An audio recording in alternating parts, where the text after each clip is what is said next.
Moshe coming to you from Israel in the Galilee. I am not at my best today. I had a rough night. I'll explain as we progress. What I want to cover today is the latest update on the wars. Just before I did this broadcast, I heard someplace between 30 and 50 explosions.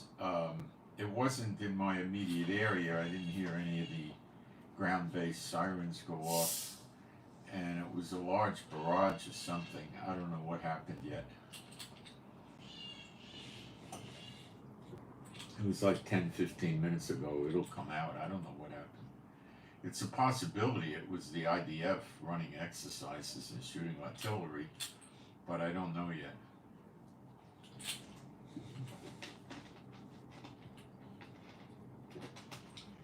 I don't recall any announcements for artillery, but I didn't look carefully either. They usually send us announcements from our militia, our local security force.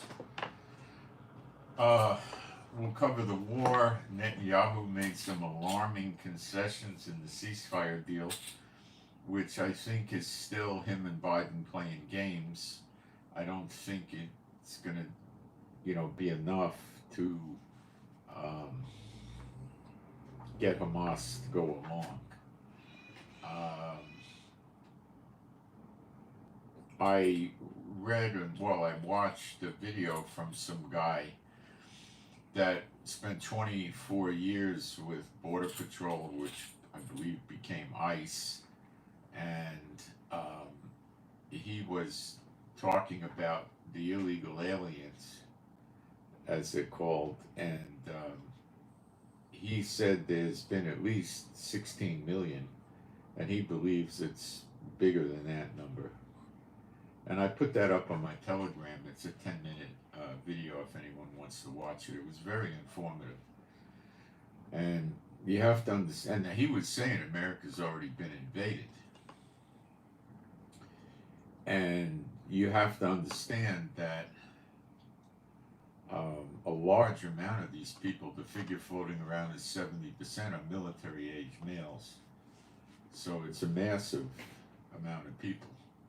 I mean, it's so big, it's almost like they want to occupy and live in America or something like that, He thinks it might, it's higher than 20. Some people think, than 16 million. Some people think it's 20 million. It's huge. Combine that with what I call the probing attack on the Air Force Base in Lackland the other day, and you start getting the picture, I think. I hope you do. Most Americans don't get it. They don't believe it'll happen. This is undoubtedly part of the snare that Jehovah put on America that's found in Jeremiah 50, verse 24. And America will not get out of the snare. So you could sit there and imagine, all kinds of reasons why it happened, but the end effect is going to be America doesn't escape from the snare, because it's Jehovah's snare. And then I'm going to cover there's people that believe the next temple is only spiritual, and I'm going to show you, using Bible verses, plain and clear, that that's an absurd doctrine. Okay? So, I've been having stomach cramps, and I narrowed it down. I guess the Lord showed it to me that I was eating peanuts, fried peanuts in a can. And I stopped doing it, and the cramping in the abdominal area stopped. Yesterday, I was wondering what was going on, about this. So I ate 2 peanuts, and I chewed them up very well because I was thinking maybe I wasn't chewing them very well. And then shortly after that, I got these horrific stomach cramps again. So it was in the evening. And then my wife had just gotten a bunch of free fruits and vegetables from the charity handout, and she cut up some mangoes for me, and I had a bad feeling about eating a bunch of mangoes before going to bed, but I did. Then I had to start getting up at night and keep going to the bathroom from all the liquid in the mangoes, and I was having the cramps for a while, so thankfully the Lord let me sleep in till almost 6:30, so I'm not all completely busted up, but I'm not myself. So please pray for me for healing, and I'm getting the peanuts out of the house. I ain't eating those anymore. And pray for healing and strength, stamina, endurance, and I make it through the broadcast. Because, I would normally, I don't know, I would probably not do it, you know. If I was working in a secular job where I had to go to an office, I'd probably call in sick today. So just don't feel myself, And, but if I was working out of the house, which I did most of my life when I was in the world, I would probably work. So I'm going to work and see how far I get, okay? So I appreciate your prayers, and speaking of prayers, there are a few prayer requests. May as well do those before we move forward. We have a toss request for Mike toss. Mike toss request. And we have a prayer for a person with the initials SM. Sierra Mike, SM, Sierra Mike, SM. This person is a missing person. Pray that this person gets found. That SM is a missing person and gets found. Now, I have no details any further than that. I don't know if it's a child, an adult. I have no idea. It could be an elderly person. I don't know. But the Lord knows. Okay? So those are the prayer requests for today. If you want to send in a prayer request, my email address will be up in the chat up at the top very quickly. And you can send them in. Send in the initials of the person that you want the prayer request for, which is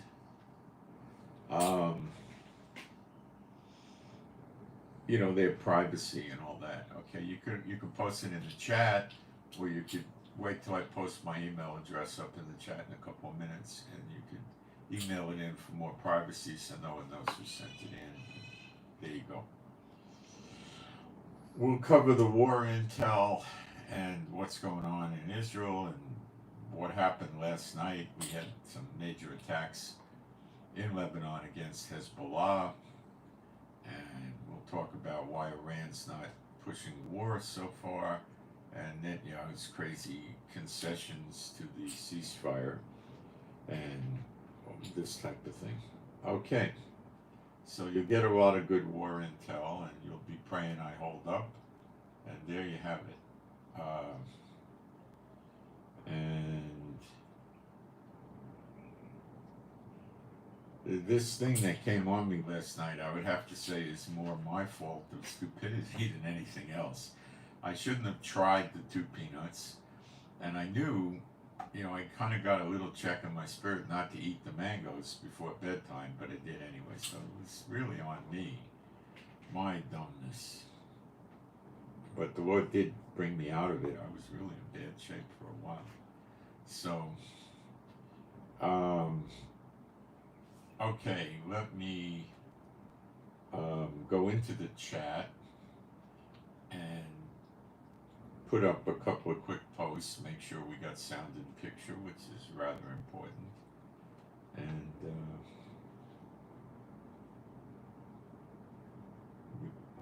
there we go, we got sound and picture, okay. We have a toss request for JR, Jack Robert. Toss salad request for JR, Jack Rabbit, JR. I'll delete that for your privacy.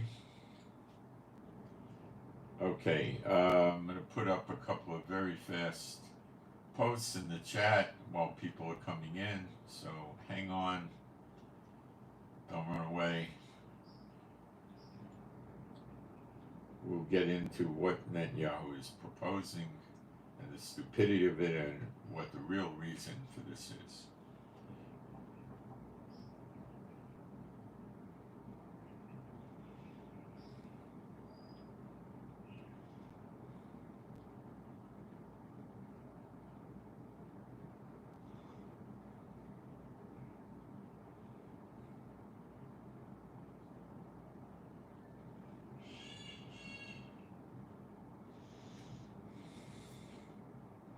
And now comes my email address. It'll be a few seconds and then we'll get going.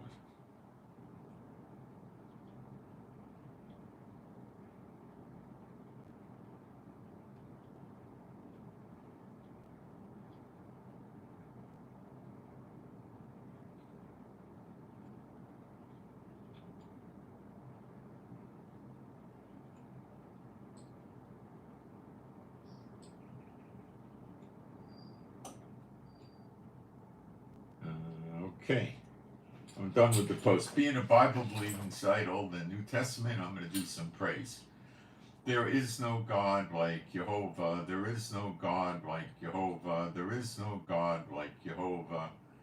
There is no God like Jehovah. There is no God like Jehovah. There is no God like Jehovah. There is no God like Jehovah.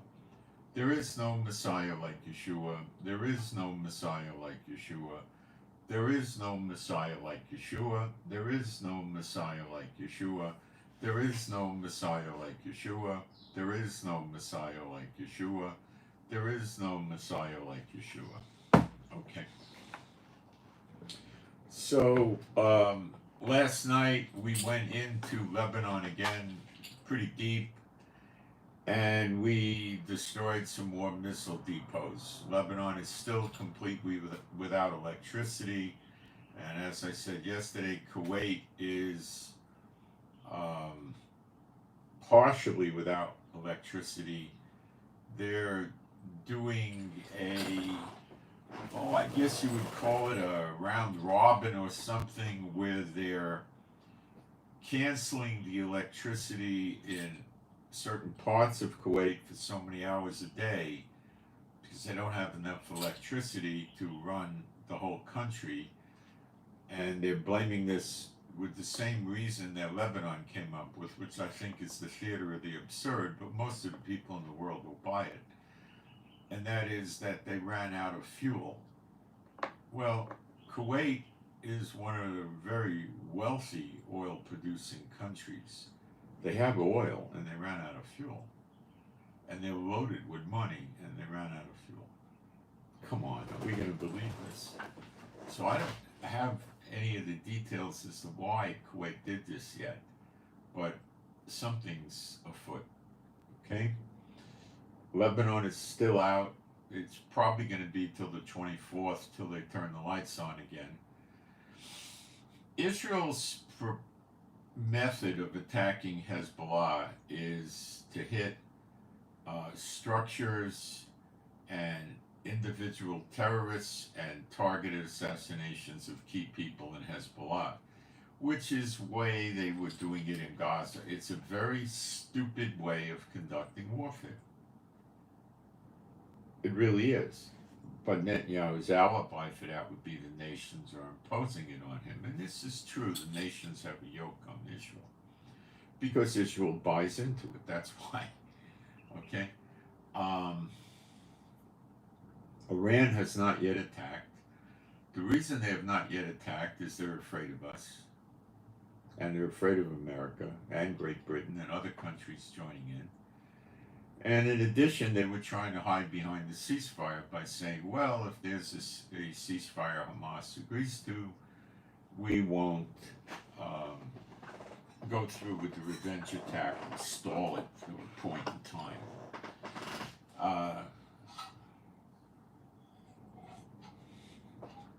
And it's just a way for them to find an excuse for not pushing forward and finding out what happens to them. You got to remember this.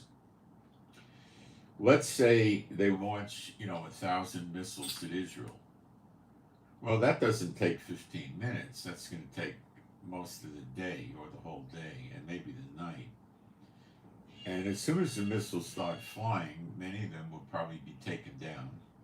Israel knows if they wait and Iran does 1,000 missiles or 1,500 day after day after day after day, they're going to run out of missile defense systems. So as soon as Iran starts launching, Israel's going to launch their F-35s, which Iran can't take down. They don't have the technology, and they will blow up the oil and gas industry of Iran immediately. That's what they said. Israel said that. Now they're going to hit the oil wells, the oil refineries, the piers and the ports where they have the facilities to offload the oil and natural gas onto ships, which is how Iran makes its money. I mean, did you ever buy a car made in Iran, or a wristwatch, or a TV, or a microwave, or fruit and vegetables, or clothing, or furniture, or I don't know, anything else? No. They're just a bunch of lunatics that are on a path of murder, and they make their money on oil, and they beat the sanctions, of course.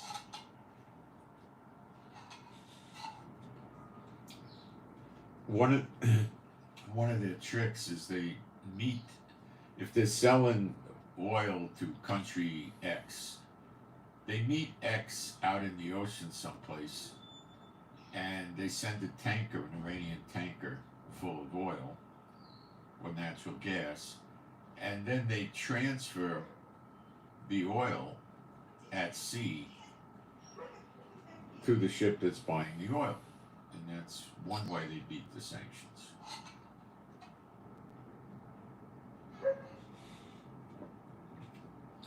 Another way would be to deliver the oil to a country that doesn't care about American sanctions, which is quite a few, and then ship the oil off to its real destination. Now, America gave India an exemption from buying oil and gas from Iran, so India is giving them a tremendous amount of business. India is huge and has tremendous fuel needs, so they're giving Iran a whole lot of money in business. That alone keeps Iran going. So if you want to shut Iran down, the sanctions are not working.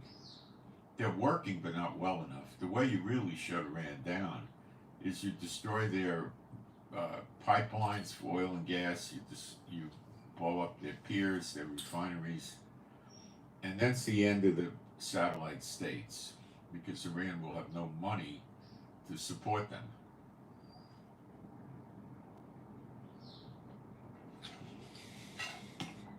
Now, while there'll be some jets attacking these facilities, there'll also be other jets attacking the missile launching sites and any radar they have set up. These will be F-35 stealth.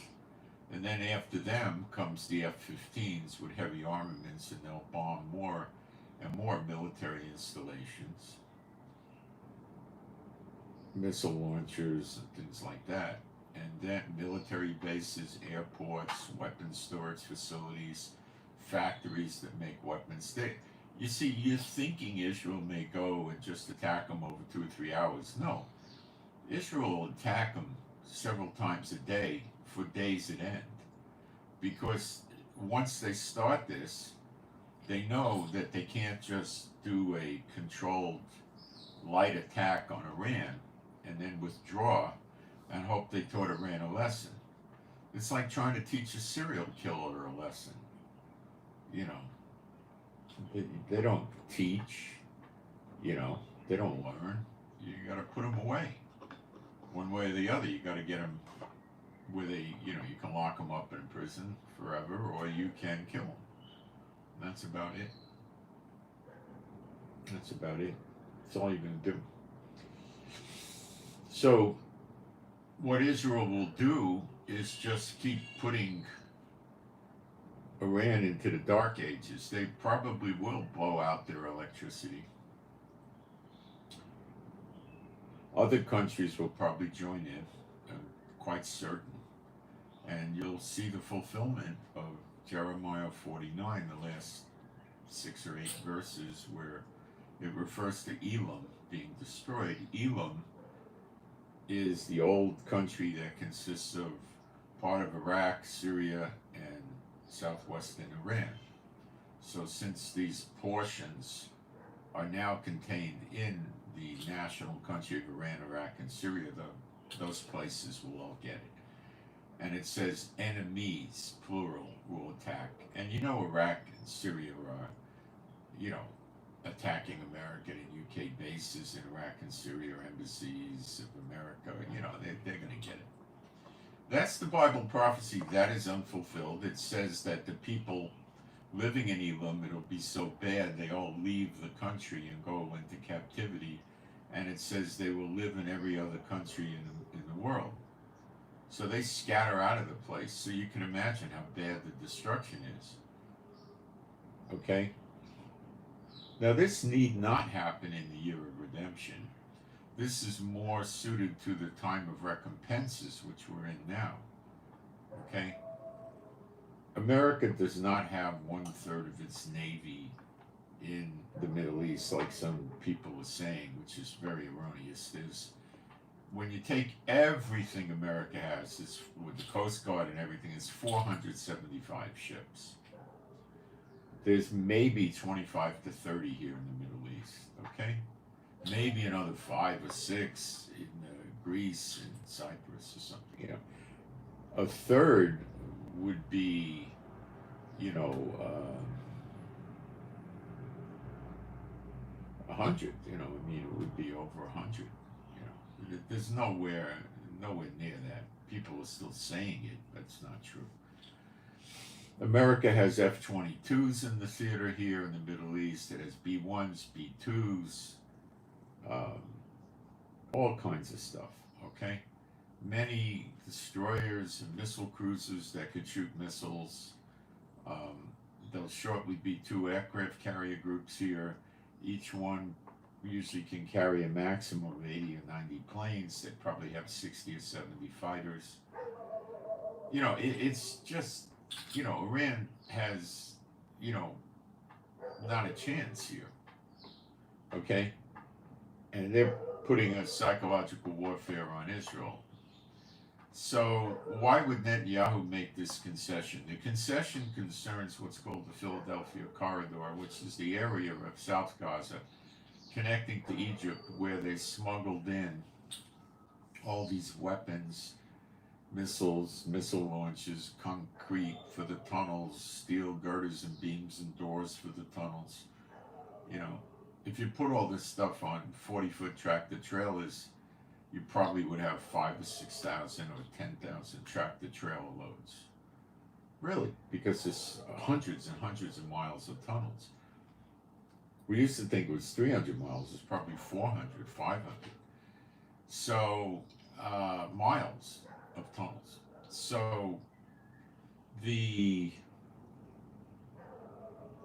need generators, you know, all kinds of equipment, okay? Gaza has no airport and no pier that we don't control. There's no airport at all, and there's no pier that they can use. So it all came from Egypt, and the tunnels were open, readily visible inside Egypt. So Egypt is complicit with this completely. So Netanyahu says, okay, we're not going to occupy the Philadelphia Corridor. Okay? And the ceasefire is like a temporary ceasefire. There's no such thing as Israel signing a ceasefire with Hamas that says they'll never go back into Gaza, and then Hamas launches 1,000 missiles, and Israel just doesn't go back in. I mean, there is no such thing, because they broke the ceasefire. Every ceasefire, I think, that Hamas ever signed, they break. Okay? Why did Netanyahu do this? Well, he probably got reassurances from America and Egypt that there would be no more smuggling, okay, which is meaningless to me. And he is still knowing that Hamas isn't going to agree to it, because Hamas will not give us the names of the hostages, their condition, or how many they have. Hamas wants Israel to completely withdraw from Gaza. No restrictions. Israel wants to have a dividing line that separates North and South Gaza to make it harder for Hamas to reestablish. You know, troops creating an artificial border, if you will, separating North and South Gaza. Give me a second here. Okay. They don't want that. Israel wants a buffer of about 2 kilometers inside Gaza territory. That's no man's land that they can't go through. Gaza doesn't want that. Israel wants to maintain troops inside Gaza. They don't want that. After Israel withdraws, then Hamas is going to talk about the hostages. This is their terms. And what do we do if Hamas says we can't find any hostages? We're sorry. Go back in? Based on what? They never told us they had any hostages. Well, let's say they come up with 10. We think there's 28 or 27 or something, and they come up with 10. Okay. They still didn't break the treaty. And then they say, we want 500 prisoners in your jail, the terrorists in your jails for each hostage. So they get the fight, you know, that's not what Biden wants. Israel won't do that. And they want us to open up the crossings so the Palestinians could come into Israel and work here. Yeah, it's a joke. I mean, so Netanyahu's saying, oh, yeah, okay, I'll concede on the Philadelphia corridor, is not going to make the thing work. It makes Netanyahu look good. He's playing a little bit of a dangerous game, but he knows the Middle East terrorist mentality better than the Biden administration. He knows it's not going to work. Okay? So I would say the ceasefire is still dead, although it's, you know, they're touting that there's hope. This will also keep Iran at bay for a little while. Now, Iran might get some missiles in and they might not. And they may create some damage in Israel and they may not. But they know, without a shadow of a doubt, that they are going to be devastated. Okay, with air attacks. Okay? That's that. Okay? Period. And what good does it do them to cause some damage in Israel and then lose so much? When you blow up the piers and the ports and the oil refineries and the pipelines, you're talking months or years to rebuild. Iran's economy's been in the toilet for years. It'll bring them to their knees. Biden will let this happen. It'll bring them to their knees.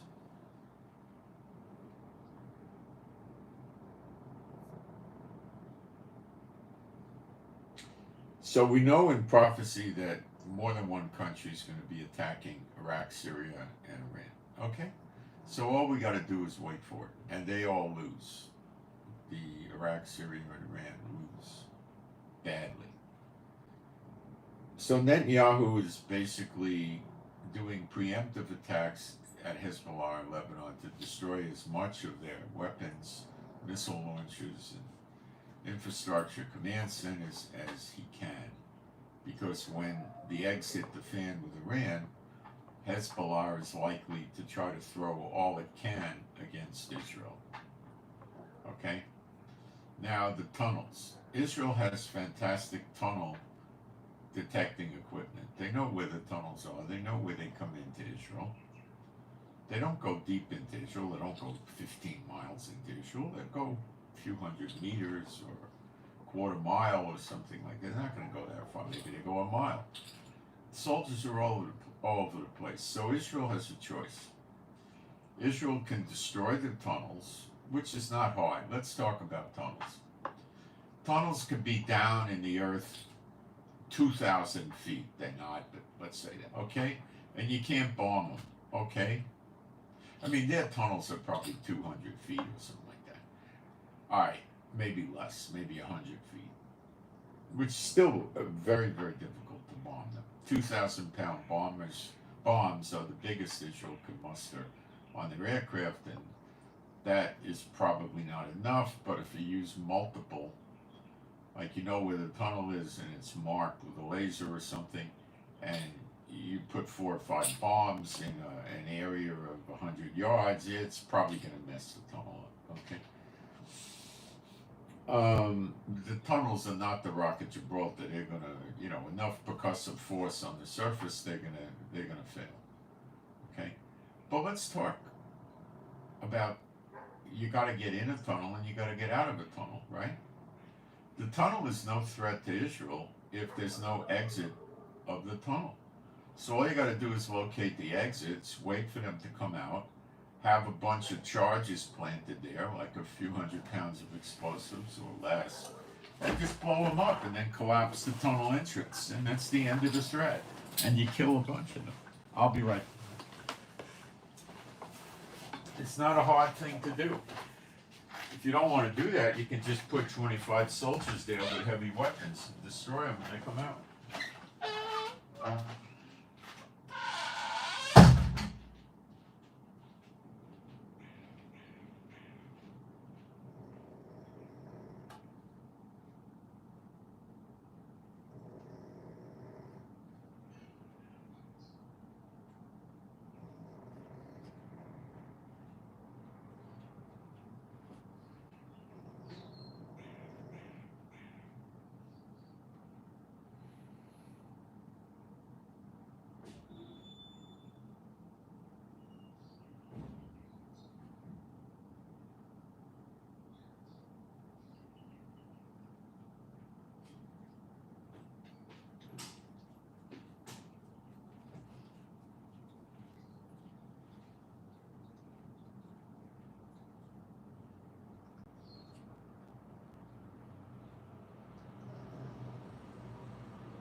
So you got to remember, these tunnel exits are inside Israel.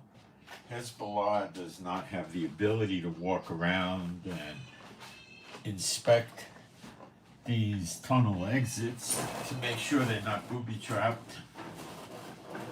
So Israel can ambush them or blow the tunnel entrances up while they're exiting or before they're exiting. And once you blow 2 or 3 of the tunnel entrances or exits, it's the same thing, entrance, exit up, with them coming out of it, the word is going to go out to the rest of Hezbollah that these tunnels are booby-trapped. It's not rocket science to take care of this. Okay, Gaza is a little different. Gaza, the tunnels were mostly, or rather exclusively, going to Egypt, where Israel doesn't have any control, or going in and out in Gaza. These were not tunnels designed to go into Israel. They were designed to allow Hamas to move around inside Gaza and store weapons and stuff underground. The Hezbollah has that too, but the threat is really the tunnels going into Israel. And that is, in reality, guys, it's child's play to end that. Okay?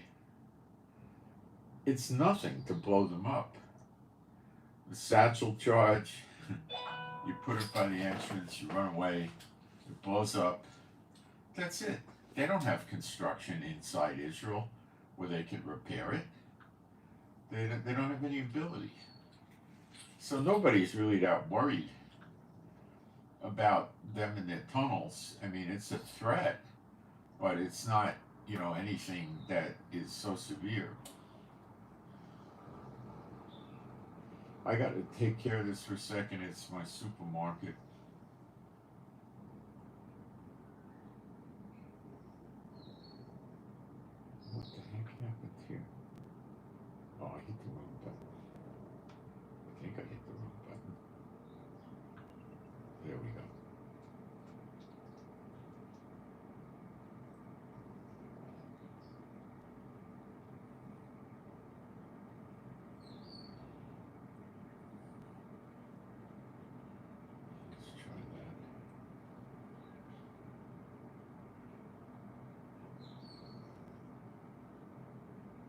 They tell me what they're out of, and then they send suggested replacements.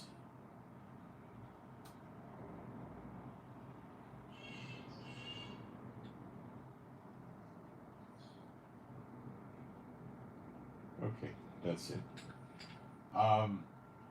They have a lot of motorcycles, hundreds of them, I guess, and they're planning on, these are dirt bikes, little dirt bikes, 150, 200cc, and they intend to drive the dirt bikes into Israel. It's a joke. We got tanks, mobile artillery, hundreds, all of which have one or two machine guns on them.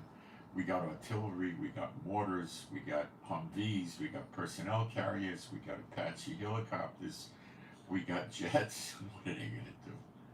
Where are they going to go? You got to remember that probably at this point 95% of the people living near the Lebanon border have been evacuated for a long time. Okay? So they shoot all this stuff up at the border, and they're causing property damage and this, and they don't do much good. They rarely ever hit soldiers. The soldiers know how to stay out of the way of that. All right. Hezbollah has no big fleet of tanks. They got no Navy, no Air Force. It's nonsense, okay? They got a lot of these missiles, and they claim they got ballistic missiles which could hit Haifa, Tel Aviv. Okay, Haifa's close to Lebanon border. I'm guessing 25 miles-ish or something. Yeah, that's not that difficult to take pot shots into Haifa. Ballistic missiles is a guided missile. Three ways a guided missile works, okay? One way is with a laser. Do I think Hezbollah or Iran have these laser guided? I don't think so. Another way is with optical sensors that read the ground and direct the missile with computer. I don't think they have that either. I'm rather certain. What they have is they put a radar receiver, not exactly a radar transmitter because there's not enough power in the missile. It's a receiver, and they use a real radar on a ship, a big radar, or a ground-based radar, which is a pretty substantial radar, and they paint the terrain the missile is traveling over with the radar, which reflects up, and the radar receives the reflection and can interpret it and change its path. It also might be able to use GPS. The GPS has been disconnected in Israel for a long time. When you use Waze or Google Maps and you're in my area, when you turn it on, it tells you you're in Beirut, Lebanon. So they're going to think they're attacking Beirut, Lebanon. It doesn't work. The radar, you just keep taking out the Hezbollah radar, that's all. Now, they can use the radar. They have ballistic missiles that are mounted on a truck bed. These are substantial. They're probably about a 30-foot bed. It's usually like a low boy, could be 40 feet. And they have a cab like a tractor trailer. And it has a generator and it has radar. And their radar is probably easily good enough to reach to Haifa and possibly Tel Aviv. But once they turn that radar on, guess what happens? Israel goes after it. There'll be lots of aircraft in the air all the time, and they just destroy the radar, which means the missile launch is no good if the missile's already launched. So let's get real, okay? Possibly they could get a few missiles in, maybe, okay? But it's not that severe of a threat, okay? It really isn't. And that's why Israel's behaving the way it is. But they want to mitigate the amount of damage, so they're whittling them away, curiously, while the lights are out in Lebanon. Okay? And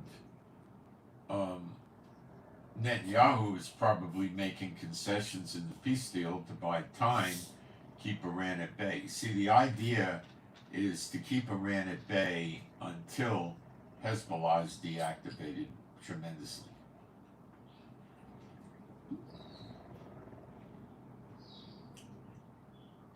To reduce the damage in Israel.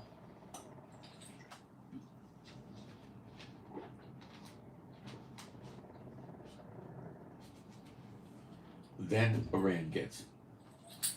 Okay? That's what the plan seems to be. So Netanyahu throws a bone into the ceasefire, which is far from enough of a bone to do any good. So it looks good, you know. And remember, there's no real ceasefire talks because Hamas, Hezbollah, the Houthis, the Iran-backed militias in Iraq and Syria, and Iran did not come to the peace talks. So it's a one-sided game. It's stupid. It's not. It's an ultimatum. And remember what Blinken said. You know, Israel agreed to the Biden ceasefire. Now it's Hamas's turn. Well, Hamas just said, forget about it. Go fly a kite, you know. They're hanging tough. Now, Hamas has been more or less, for lack of better words, pleading with Hezbollah to come help them. Remember with Hezbollah what happens. If they start escalating to hitting population centers and things like that in Israel, the jets are going to fly all over Lebanon. Missiles are going to land, artillery is going to land, troops are going to invade. It would probably take Israel a day to reach the Litani River. Okay, it's 17, 18 miles, maybe 2 days, probably a day. The vast majority of their missiles are not going to go more than 12 miles. The sophisticated missiles that they have, some of, require radar, and they require a real missile launcher. Now, can they launch these missiles from an underground facility by opening the hole and firing the missile out of there? Yes, they can. But that hole's not that far down, usually. It could be. But where's the radar? There is no such thing as putting radar 100 or 200 feet under the ground. It ain't going to work, okay? So where's the radar? The radar has to be up there. So we have missiles called the Delilah. They're a cruise missile that get on the radar beam and they follow it to the radar, and then they have a substantial explosive, and goodbye radar. It blows up. It doesn't blow up like where you could fix it a day or two later. It blows up like it's never going to be repaired. And the operators will probably get killed too. So the missile doesn't do them much good without the radar. Now, sometimes they'll have the missile launch a truck with the missile, and they might, 100 yards away, have another truck with the radar. Okay? Or they might have it on the truck. So if the missile's not yet launched, we're probably not going to blow the missile up unless the radar is right next to it. But if the radar is gone, the missile isn't really much good for anything. It just becomes a terrorist weapon. You just shoot it and hope for the best. And that's probably going to be of no value to them. Okay.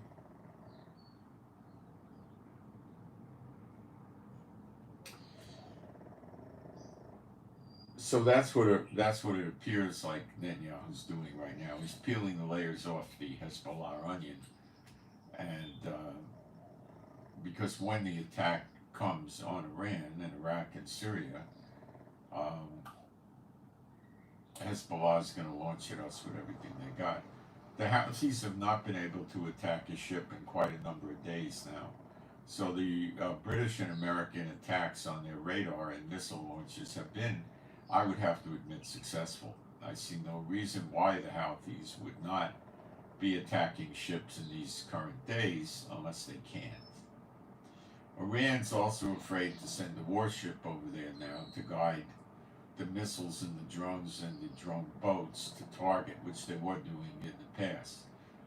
I don't think the Americans would tolerate that, and nor would Israel, nor would anybody. So I don't think they have any warship there doing it.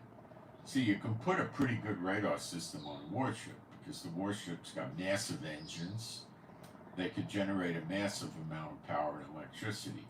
Radar sucks up electricity like, there's no tomorrow. You can't plug it into your wall. You probably need a cable like this to feed it, So yeah, warships run pretty good radar.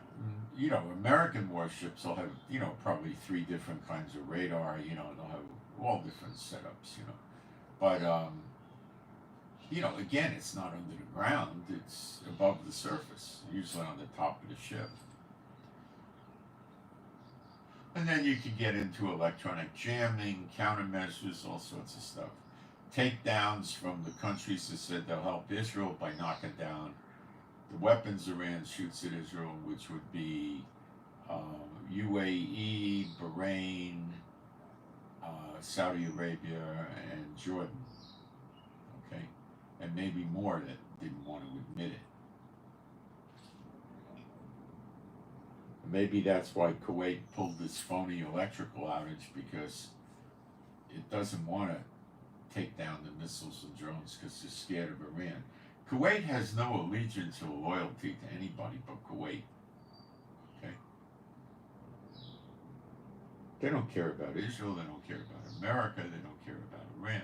They care about themselves. They're living the lap of luxury in their minds with all their money, and they don't want to see anything go wrong. The Emir, which is like the king of Kuwait, suspended the Congress probably 6 or 8 weeks ago with this war threat going on. He was afraid. So he just told them to go home and forget about it. So it's a dictatorship. And he ain't giving up, okay? So that's one maybe possible explanation why he shut the electricity down. He might say that he can't do it, but it doesn't add up because he has enough electricity to rotate through the country. Usually they do an outage for 4 hours, sometimes 6 hours, so that people can keep the food in their refrigerator and their freezers, and you can cool the house off with your air conditioner and then hope it stays cool and stuff like that, All right.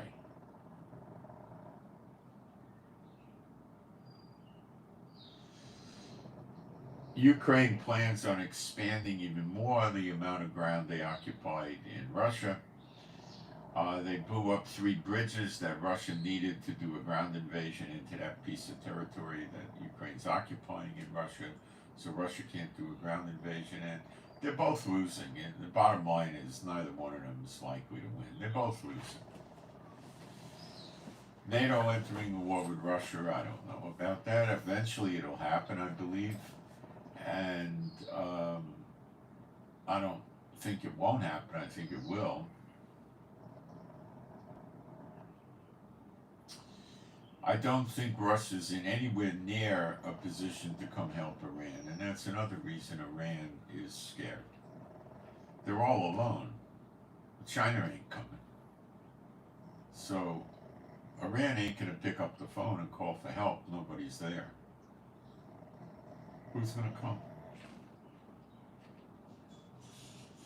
Hamas can't help them. The Houthis are too far away. Hezbollah can't do much for them. The militias in Iraq and Syria can attack American bases, and they will. And then once they're finished attacking the American bases, they're out of tricks, and then the attack still rains on Iran. So they're scared of Iran. Don't think they're not scared. Just because they open up a mouth and say, "Oh, we're gonna, punish Israel," it doesn't mean anything. That's their tactic. Hezbollah says, "Oh, we're going to wipe out Israel." Don't believe it. That's their tactic, psychological warfare on the people. The military doesn't buy into this. If Israel military bought into it, they wouldn't be behaving the way they're behaving.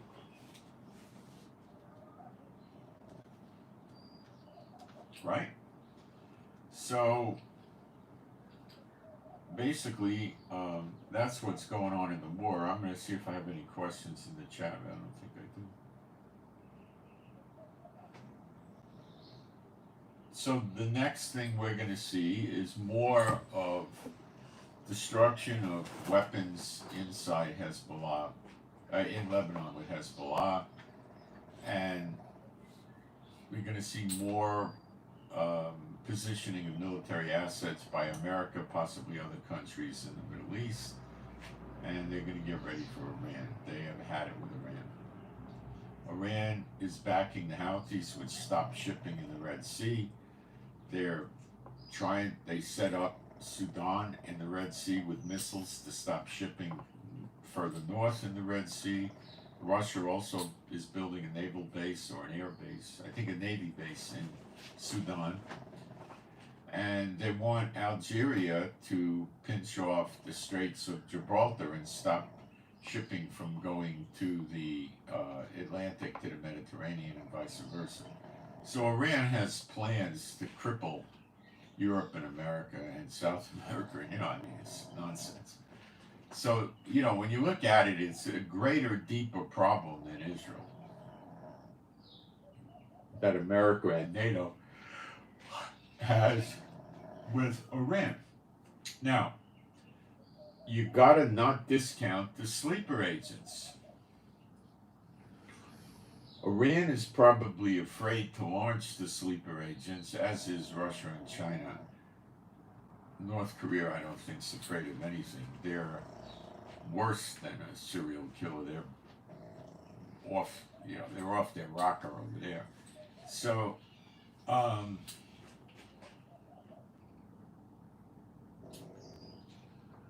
if they launch the sleeper agents, they know that America's going to go into war mode, minimally against Russia and Iran.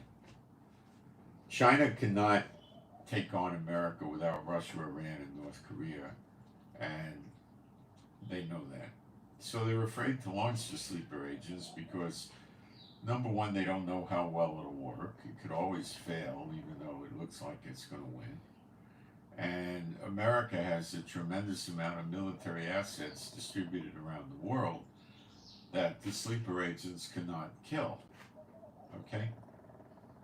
So America has a tremendous amount of warships that are not in America, and aircraft and troops that are not in America that they can use to retaliate with. Now, once Iran gets hit, I think the sleeper agents are going to go. Russia's in not good shape. Russia and Iran would want the sleeper agents launched. North Korea's crazy, he'd go for it. And China would be probably hesitant, but maybe forced to go along with it.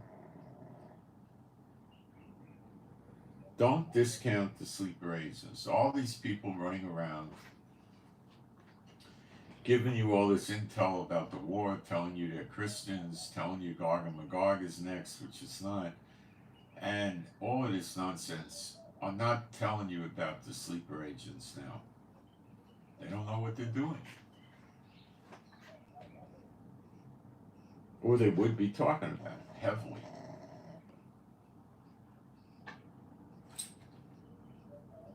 Okay? Instead, they're talking about the Democratic National Convention. They're talking about Kamala turned down a debate with Trump. Come on. A lot of people are saying even if Trump got in, he wouldn't be able to reverse things. If Trump got in, he'd have 4 years. If there's 20 million or 16 million illegals, I don't think he'd get them out in 4 years. He'd have to build a government agency probably with about 100,000 trained agents with a massive budget and, probably 20,000 or maybe 50,000 civilian employees to back them up. But they can't just grab them, put them in a truck, and throw them someplace else, like Mexico or something, because these people, have a due process. They got to run them through the court system. So Trump would have to build, 50 more courts or 100 more courts. He would dent it substantially, but he wouldn't eliminate it. not in 4 years. And he doesn't have more than 4 years.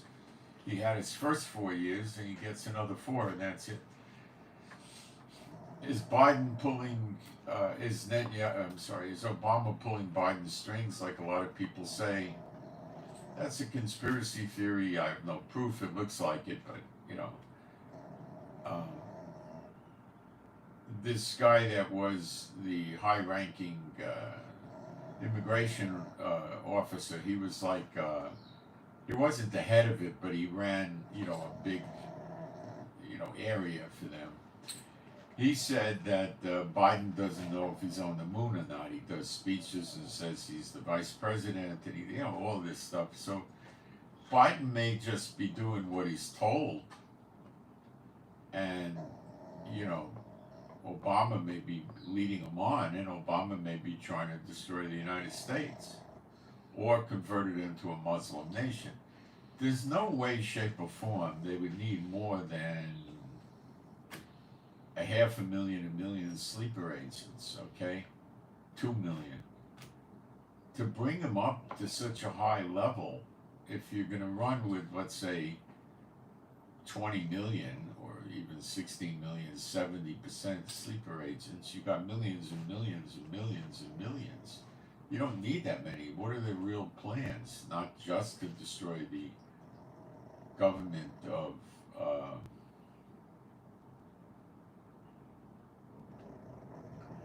the military and the government of America. They probably want to inhabit America.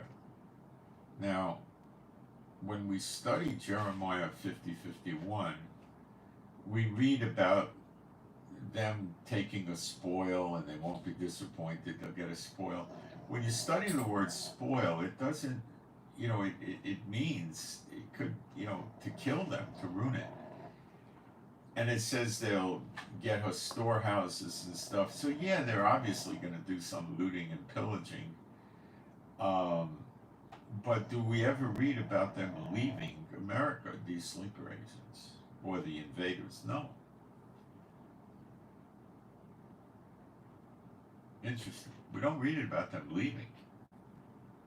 We read about the waves washing over America after the next great exodus is in action and the people leave. So it's a very, we don't get the little details. We don't know, do they just leave because the place is on fire? It could be. It could be. Or do they stay there and try to occupy it and convert it into a Muslim nation to show the world that, you know, Islam reigns? Don't know. The waves washing over America after it's over could be to put the fires out, because then the animals live there. But how do they all leave? I mean, if you got 16, 20 million, you know, how do they get out, you know? With the fires, I don't know. See, we don't get all the little details. Maybe they get destroyed in America.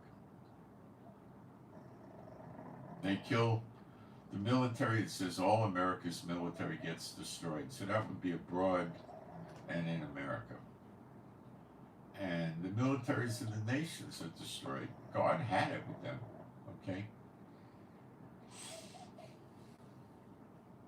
So we don't know exactly what happens to the sleeper agents after they do their damage. They may split. They may stay there. I don't know. If they don't leave, how do the people going on the next great exodus leave? Well, God works it out one way or another. I'll be right back. I don't know. See, we don't get every little detail. And when we start trying to predict every little detail, we make mistakes. So it's not a great idea.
Now, most of us are and have been put under the belief that Israel and America and other countries will not attack Iran until Iran attacks Israel. Don't believe that. Don't believe that. Iran has done enough to justify the attack. Okay? So that may not be the case. Netanyahu is also whittling down Hamas in Gaza to make sure they don't rise up when the attack on Iran comes. And he's been very aggressive on that right now. So they're getting it too. Syria and Iraq have been rather quiet. The Houthis can't do much.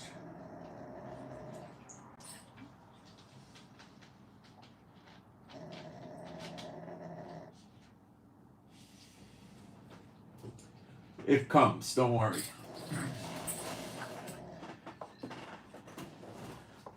I would guess, and it's only a guess, that Iran gets it before America does. And that's probably the trigger to launch the sleeper agents. Now, something might happen to Russia also, we don't know. We don't know. Okay, let me go back on my notes here.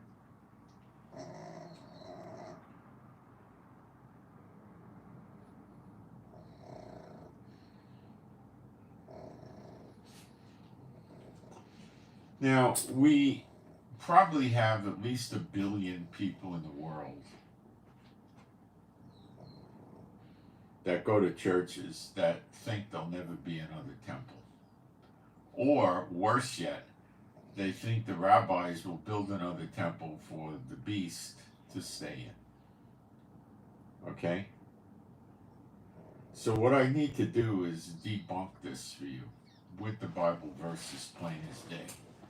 First, I want to establish with you that the beast and the false prophet 100% do not operate in a temple in Israel. This is easy.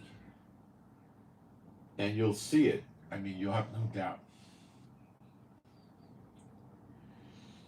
And I know many of you have seen this before, but a lot of our job here is to help people that don't know what the Bible really says to understand. Revelation 13:1. And I stood upon the sand of the sea, so he's at the beach or the coast of wherever he is, right? And saw a beast rise up out of the sea, having 7 heads and 10 horns, and upon his horns 10 crowns, and upon his heads the name of blasphemy. Now, when you read Revelation 9, when the pit opens, the angel has the key, opens up the pit, it talks about the one down there that's the beast, and it says his name is Apollon, or in the other language, Abaddon. Now, you know, people like to tell you, oh, it's Putin, it's Trump, it's Biden, it's this one, Macron, or whoever, right? Come on. Comes up out of the pit. Wake up. Verse 2 of Revelation 13. And the beast which I saw was like unto a leopard, and his feet were like the feet of a bear, and his mouth as the mouth of a lion. And the dragon gave him... Okay, so this is an allegorical. It's probably describing the attributes of this beast this way, not that he's actually going to look like this kind of a creation. I would not think that's what he looks like. All right, so now he says, and the dragon, which is Satan, it's clearly stated many times in the Bible, gave him his power and seat and great authority. Satan gives the beast his seat, which is his throne. Biden's the seated president. That's his throne, his seat, right? So all we have to do is see if the Bible tells us where Satan's seat is, right? And we know where this is going to take place, inescapably. So you go to Revelation 2, and And you go to verse 12. And we read, and the angel of the church in Pergamos. Now, Pergamos, there never was a Pergamos in Israel, and there never is a Pergamos in Israel anywhere in the Bible. Pergamos is in North Cyprus, by the coast. It continues out to the coast, and it's run by Turkey. There's a North Cyprus and regular Cyprus. That part of Cyprus belongs to Turkey. But anyway, that's where Pergamos is. Now, some of you have translations that are incorrect, and they say Pergamum. The King James, the 1611 King James, the 1599 Geneva, all say Pergamos. But Pergamum is in Turkey also. There never was, and there never is, or will be a Pergamum in Israel. So let's run with Pergamos. So it says, to the church of Pergamos write these things, saith he, which hath the sharp sword with two edges. Revelation 19, when Yeshua is returning to the earth, he has a double-edged sword coming out of his mouth. This is Yeshua. So when you go against this, you're going against Yeshua's teachings. You're rejecting knowledge. And the scripture says, if you reject knowledge, he'll reject you. Revelation 2:13, I know thy works, and where thou dwellest, even where Satan's seat is. Okay. Yeshua just told you where Satan's seat is. It's just where the beasts and the false prophets set up their shrine or their temple, whatever you want to call it, where they put the talking statue. It's in Pergamos. Now, you think the church people don't know this? You need to ask yourself why they don't teach you this. It's not complicated. Why don't they teach you this? You ask yourself. I'm not going to cram it down your throat. You ask yourself. You owe it to yourself. I know thy works and where thou dwellest, even where Satan's seat is, and thou holdest fast my name, and hast not denied my faith, even in those days wherein Antipas was my faithful martyr, when he was slain among you, where Satan dwelleth. So now Yeshua is also telling us that Satan dwells in Pergamos. So that means when Revelation 2 was written, Satan was already thrown out of heaven. Why don't they teach you that either? Ask yourself. You owe it to yourself. It's obvious.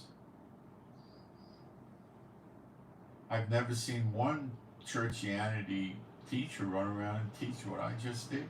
Never once. Yet it's right there. It's not rocket science. It's obvious.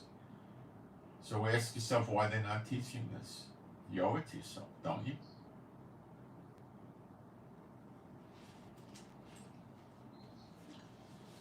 Okay, so the beast temple is not in Jerusalem or Israel.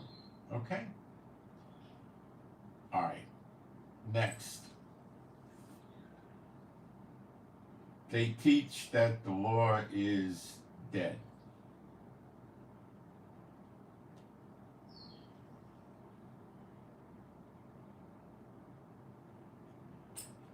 Matthew 5:17. Think not that I am come to destroy the law or the prophets. Now, they don't teach the prophets are dead. They teach just the law is dead. How curious. Doesn't make sense. I am not come to destroy, but to fulfill. Now, this is where they stop reading.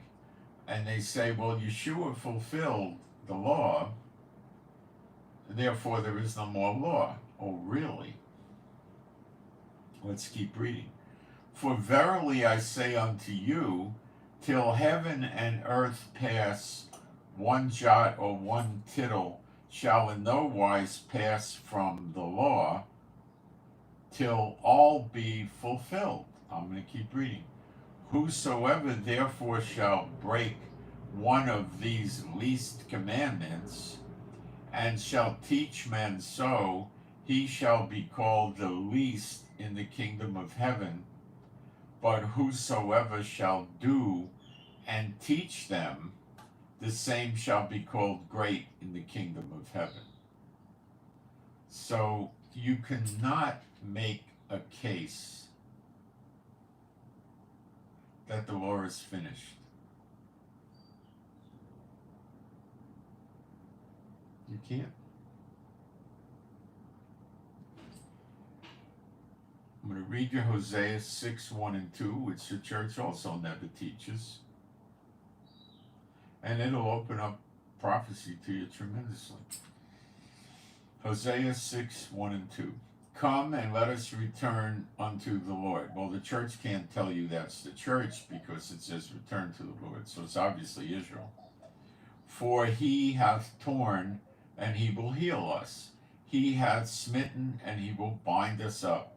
After 2 days will he revive us. That means bring us to life. Basically, it's not a resurrection from the dead per se. In the 3rd day, that's the millennium, he will raise us up and we shall live in his sight. Because Yeshua and the glory of God are both enthroned in New Jerusalem. Read Revelation 21, 22. It's plain as day there. And the 2 days. Peter teaches us 1,000 years is like a day unto the Lord. So the punishment on Israel for killing Yeshua was not 48 hours or 2 days. It's 2,000 years, and time's up. Okay? So we're no longer turned over to our enemies. Look what's happening in the Middle East. Okay? Look what happened to Gaza, Hamas. You know, it's not going the way it used to go. Well, since 1948, Israel never really lost the war. Okay, so this is another scripture that explains what happens. So when you have the law and you perform the law, the blessings of the law come on you. So Jehovah made sure Israel did not have an active priesthood, nor a temple, nor an altar for these 2,000 years, lest the Israelites would turn to him, you know, and plead with him with following the law and so on, and the punishment would be alleviated. This is the punishment for killing Yeshua, the Messiah, God's firstborn son. And the whole world suffered during this. To take a doctrine that the church did not suffer and God left Israel for the church is the theater of the absurd. That only works on people that don't really study their Bible. God never said he's finished with Israel. It's a joke. Okay? So, you know, this is just another example of why they don't teach you this. These churchianity false teachers and false prophets dig through the scriptures and find all sorts of absurd scriptures. They know this is there. They won't teach it. Why? You ask yourself. I don't want to cram it down your throat. You ask yourself. Okay? The law's not done away with.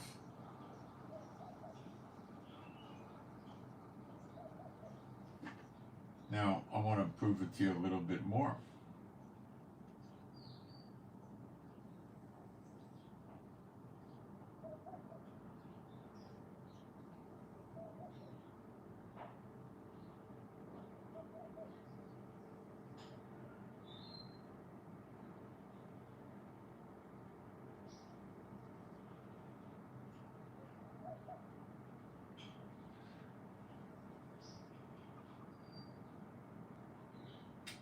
Matthew 7:21. Not everyone that saith unto me, Lord, Lord, shall enter into the kingdom of heaven. Now the church teaches all you got to do is know Yeshua is the Messiah and you enter in the kingdom of heaven. Well, that obviously is not true. Why do they teach that? But he that doeth the will of my Father which is in heaven. Many will say to me in that day, Lord, Lord, have we not prophesied in thy name?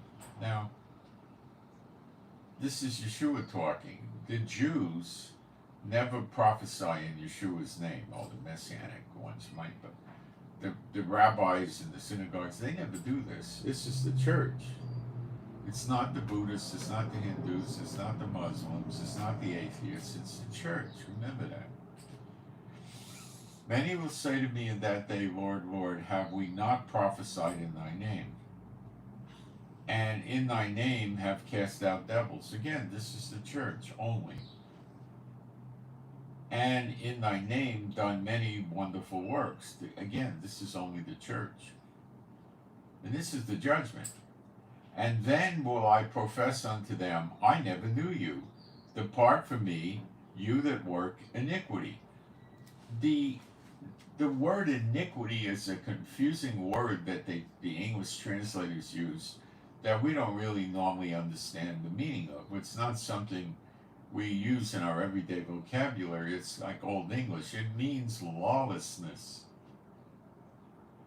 If you look it up, that's what it means. Not obeying the law, lawlessness. Referencing Moses' law.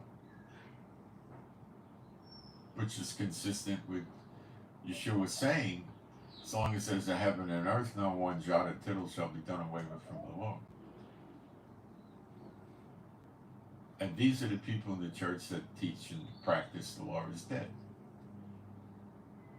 What is the Sabbath? The Sabbath is the day that God rested after he made creation. 6 days he made creation, he rested on the seventh. He said, hallowed this day. It's a holy day. It's a holiday. You're not supposed to do work, nor any of your animals or employees and so forth. Okay? Now, the church will tell you, if you ever ask them, that the reason they don't observe the Sabbath, they moved it to Sunday, is to set an example stating they no longer are under the law.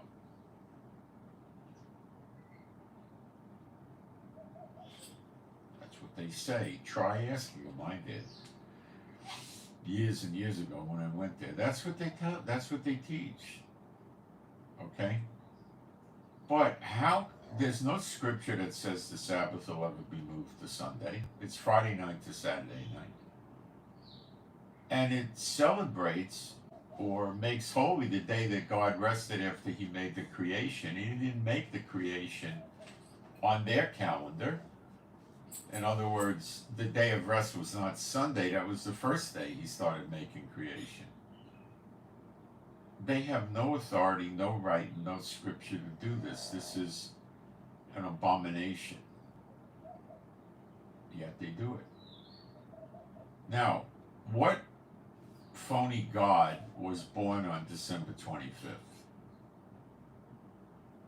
Tammuz, the sun god, whose mother was Esther, Easter. Okay? So if you were going to worship the sun god, if you were a false teacher and a false believer, and you wanted to lead the people astray, and you wanted them to worship the sun god without really understanding it, do you think it might occur to them to move the Shabbat to Sunday? And Sunday, if you were going to worship the sun god, would you worship him on Monday, Tuesday, Wednesday, or Sunday? Now let's talk about Christmas. Christmas means Mass for Christ.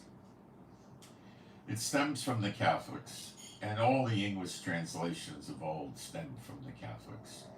The Wycliffe and all of them, Tyndale, they were all Catholic game playing, okay? And I've studied them. They're all twisted, you know, in the English. All right? So what does Christmas or Mass mean to the Catholic? They take the wafer or the bread, and they take the grape juice or the wine. They all vary in their practice, right? And they eat it. They eat and drink it. That's communion. It's more of a better word for it. But the Catholic version of this is called Mass, not communion. And what does Mass mean? I'll tell you, and you can go look it up in Google. It means that every time a single person does the Mass, the wafer and the wine, or the grape juice, the bread or the wafer, it doesn't matter. What happens is Christ, in other words, the Messiah, is dragged down from heaven and re-crucified again for each person that takes this Mass.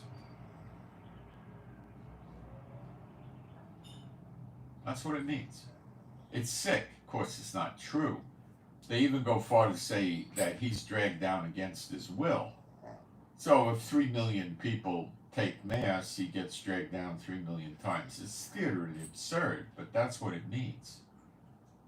And Christmas is Mass for Christ.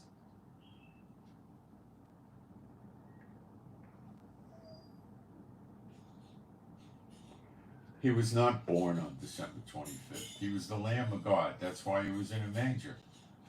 And he would have been the firstborn of the Lamb, which would have been late February, early March. That's it. Not December 25th. Ask yourself why they do this.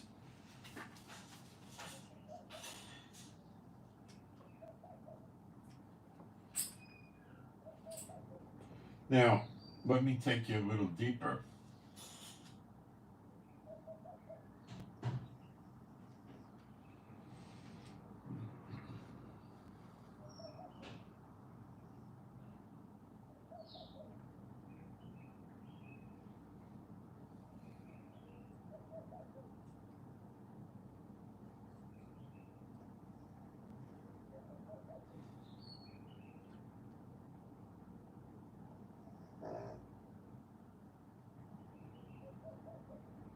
Acts 3:20.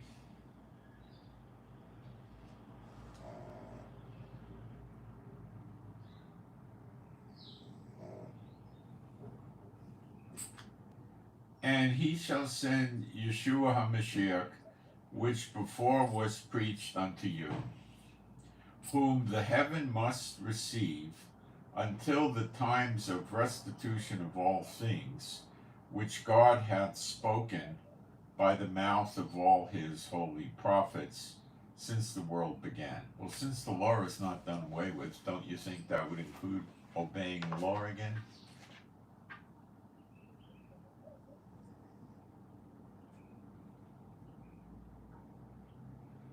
You think we're at the time of the restitution of all things now?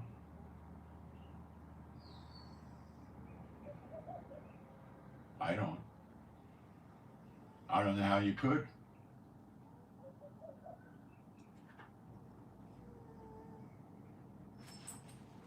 And that's an absurd doctrine to say that the rapture or the return of Yeshua to earth could happen any day now. You got to be, you're so far off with that.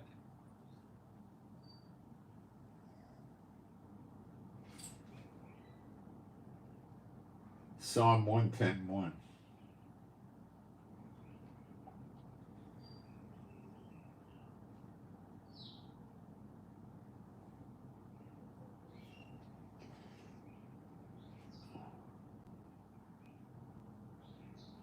The Lord said unto my Lord, sit thou at my right hand until I make thy enemies thy footstool. Do you think Yeshua's enemies are all made his footstool? So he's not coming down to earth any day now, is he? Well, some would say, well, we're not waiting for that, we're waiting for the rapture. Oh, really? Let's see what Yeshua said about the rapture. And see if it adds up with what the church said about the rapture. John 6:39. And this is the Father's will which hath sent me, that of all which he hath given me, I should lose nothing, but should raise it up again at the last day. Yeshua just told you all the believers that were given to him. Remember, the word says, you can't come to Yeshua unless the Father draw you. Okay. All of them get raised up on the same day, the last day, which means there's no more days. It's after the millennium's over, after Satan's released. Okay? That's when it happens. It says it again in John 6:40, and this is the will of him that sent me, that everyone which seeth the Son and believeth on him may have everlasting life, and I will raise them up at the last day. Everybody gets raised up on the same day. There's no left behind rapture. John 6:44. No man can come to me except the Father which had sent me draw him, and I will raise him up at the last day. Again, the rapture's at the last day. John 6:54.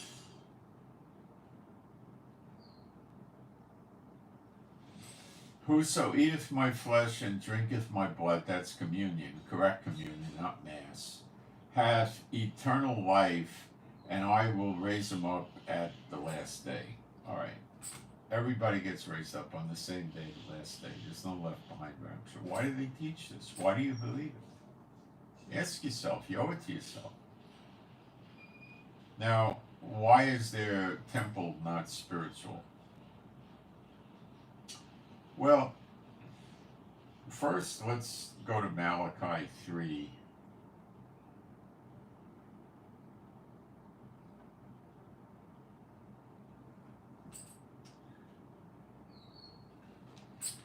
Behold, I will send my messenger, and he shall prepare the way before me, and the Lord, whom the Adonai, whom you seek, shall suddenly come to his temple, even the messenger of the covenant, whom you delight in. Behold, he shall come, saith the Lord. It's speaking about Elijah the messenger preparing the way. The two witnesses, one of the two witnesses, Elijah. Okay? And then he's talking about the glory of God of Israel suddenly coming to his temple. It says in the scriptures, you're the temple of the Holy Spirit. It never says you replace the temple. The church tells you that.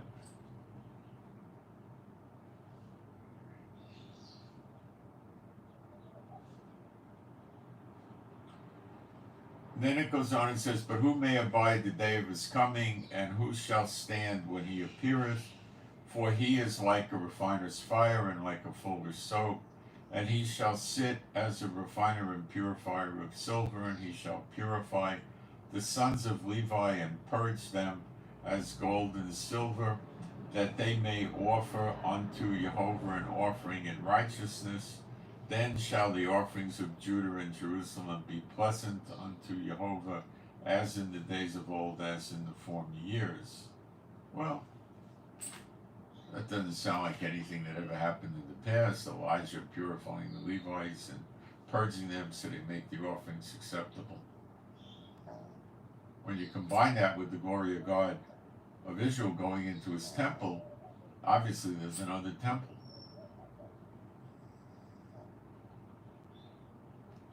They say it's spiritual, but they can't explain these scriptures. Let's go to Ezekiel 43. This is where we see the glory of God of Israel returning to his temple, coming to his temple.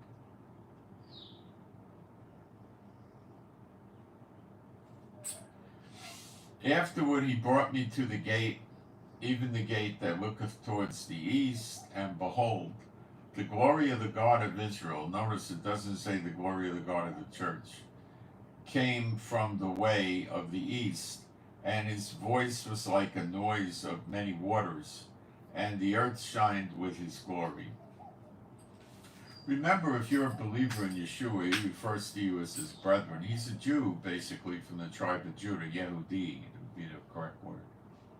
High priest in the order of Melchizedek, king of Israel, and you're his brethren. How could you not be in Israel? See what the church is doing to you? It says all Israel shall be saved, not the church. Satan's trying to have you self-proclaim yourself out of Israel. Yes, he is. And it's working on billions of people. And it was according to the appearance of the vision which I saw, even according to the vision that I saw when I came to destroy the city, and the visions were like the visions that I saw by the river Kabar, and I fell upon my face.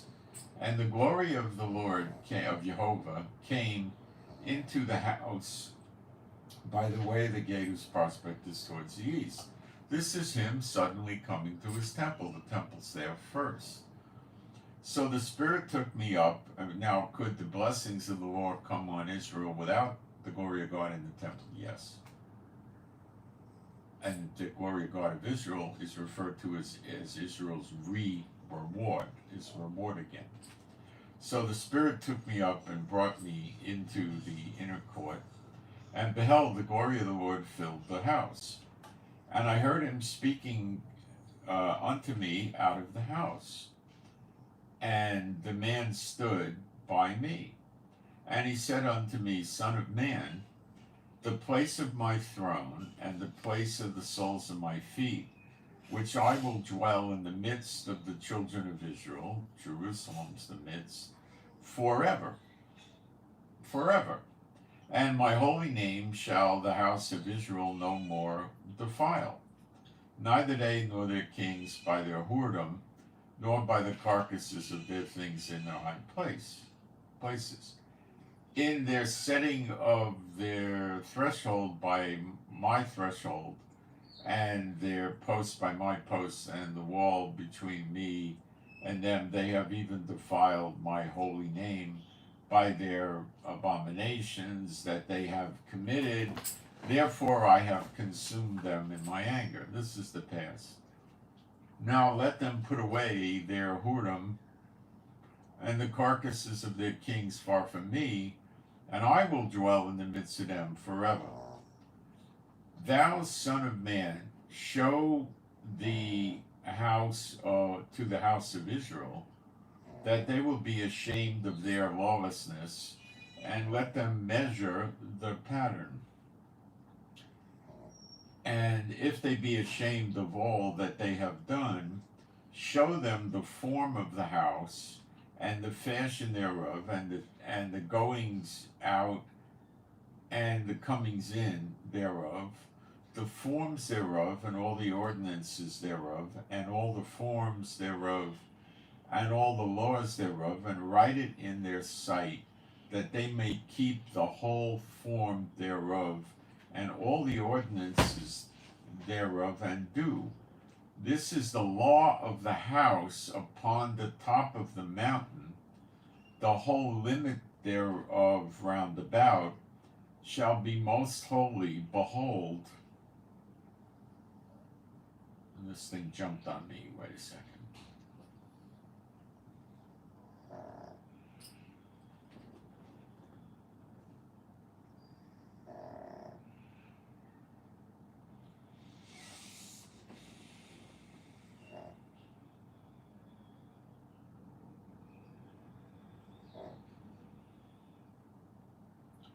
So I'm in Ezekiel 43:12. This is the law of the house upon the top of the mountain. The whole limit thereof round about shall be most holy. Behold, this is the law of the house. These are the measures of the altar. You see, the altar we build, so he tells us how to build the altar, but the temple, we don't build this next temple. It's not New Jerusalem, it's the next temple.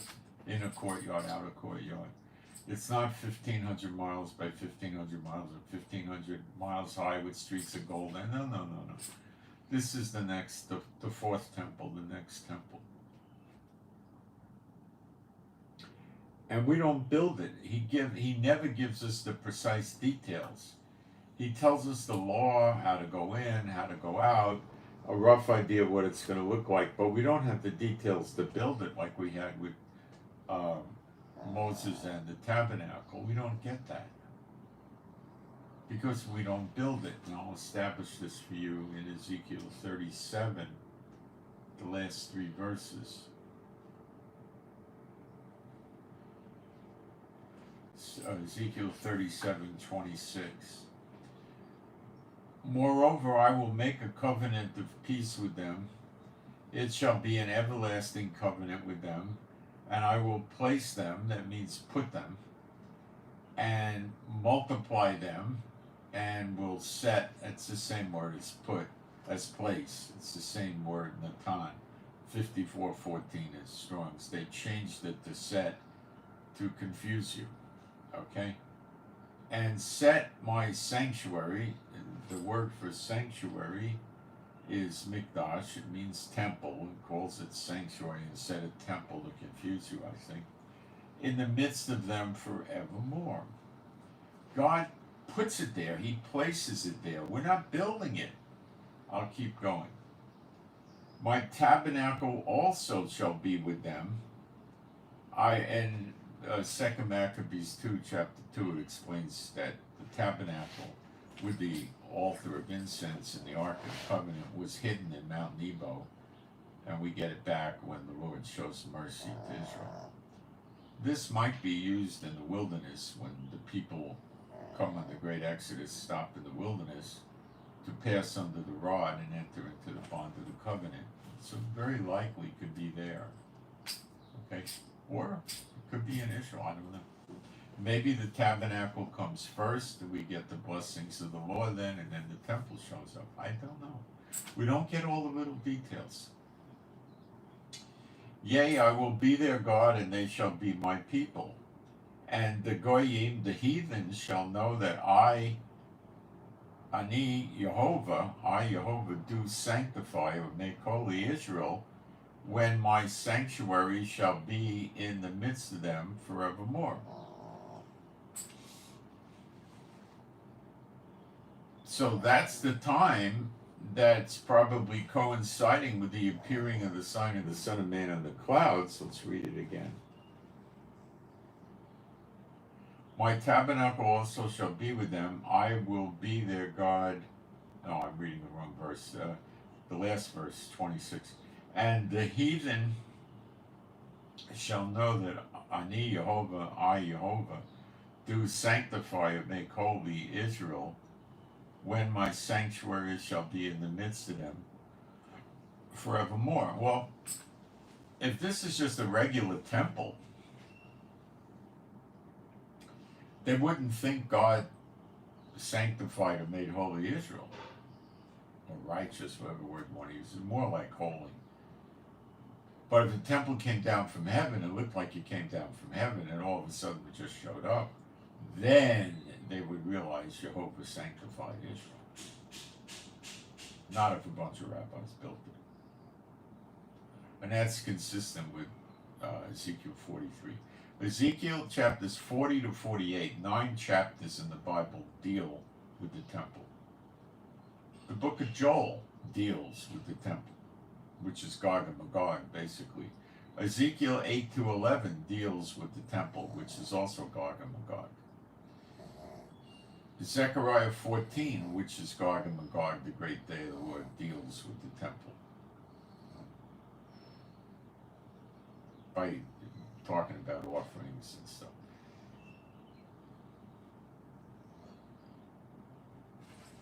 Okay? Let's go to 2 Corinthians 11:4.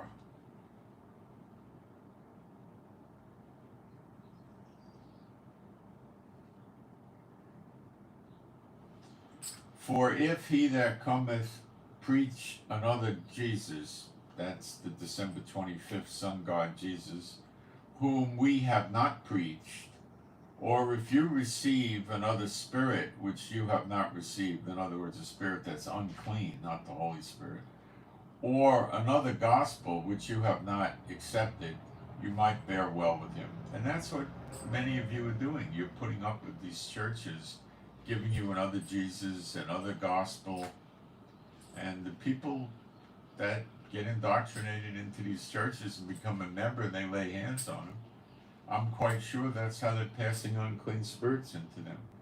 It says lay hands suddenly on no man.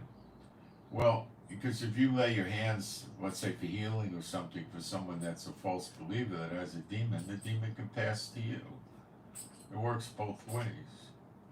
When the demons try to come into you and the Holy Spirit stops it, it feels like static electricity. You maybe have experienced that. I have. Till I learned my lesson.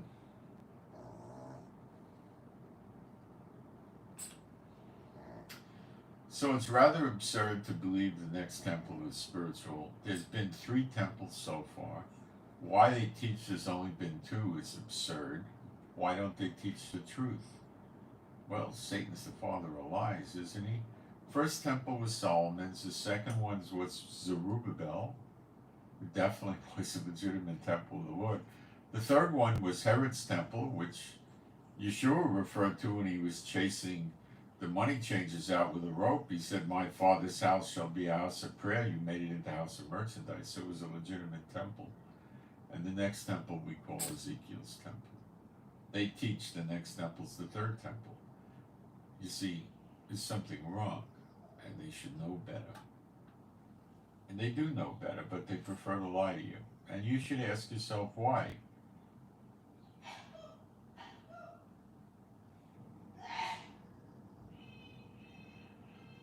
I'm checking the chat.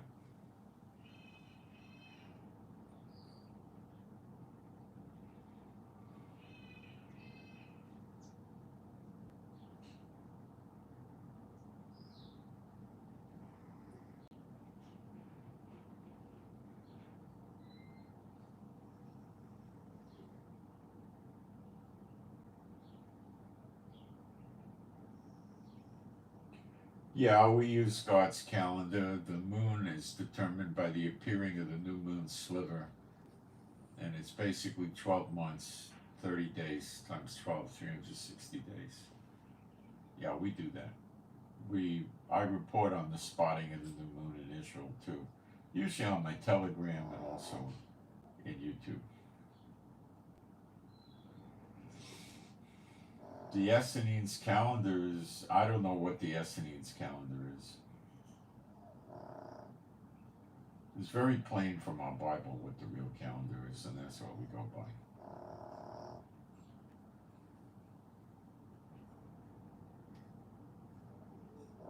I don't know what you're saying when you say pickle. I think it's an expression I don't understand, but in any event, it makes no sense, so I'm just removing the post. It's nonsense.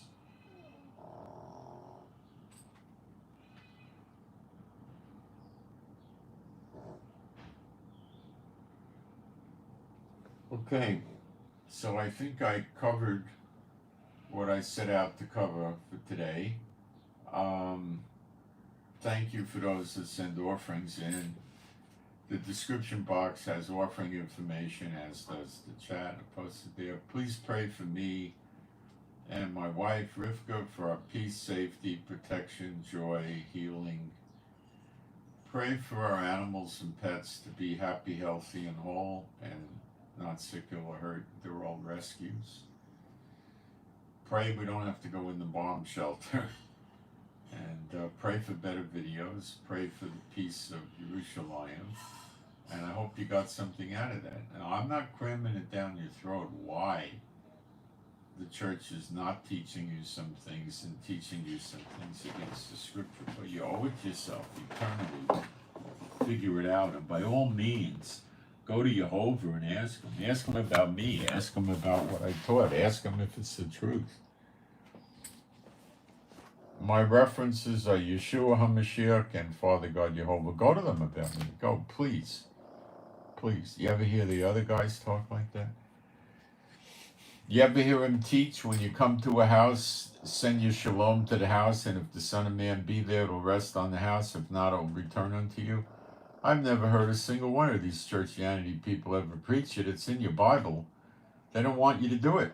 What if you go to their house and do it and your peace comes back to you? Say, what the heck's wrong with this pastor? Or that you do it to the church building and your peace comes back to you. Ask yourself why. Why? Ask yourself. You owe it to yourself, don't you? Salvation on the line, kiddo. Okay, guys, less than 2 hours. That's pretty good. I held up pretty good. Thanks for the prayers. Keep praying for me to get healed up of this stomach thing that I brought on myself. And thank you for that. And make sure you subscribe if you want to get the updates when the eggs start hitting the fan. And oh, they will. They will hit the fan. And I'm out, kids. Thank you.